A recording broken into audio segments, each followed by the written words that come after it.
जी हाँ, हम बात करेंगे आज पवन सिंह के बारे में। जी हाँ, कुँवार वाला डीपी जो पवन सिंह इन दिनों भोजपुरी में बहुत एक से एक बढ़ के गाना दे रहे हैं।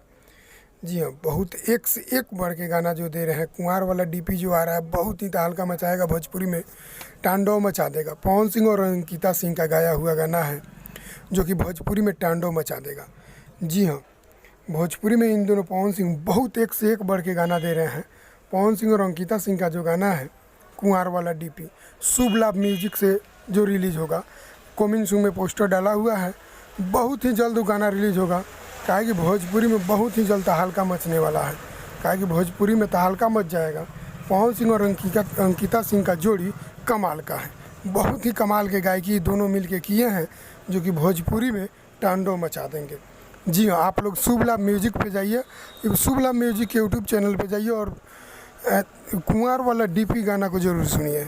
जी हाँ, भोजपुरी में बहुत ही तांडव मचाने वाले हैं पवन सिंह।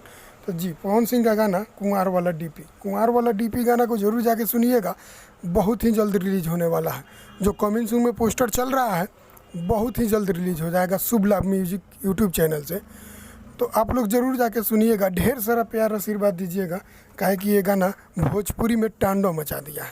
पूरा तांडव मचा के रख देगा।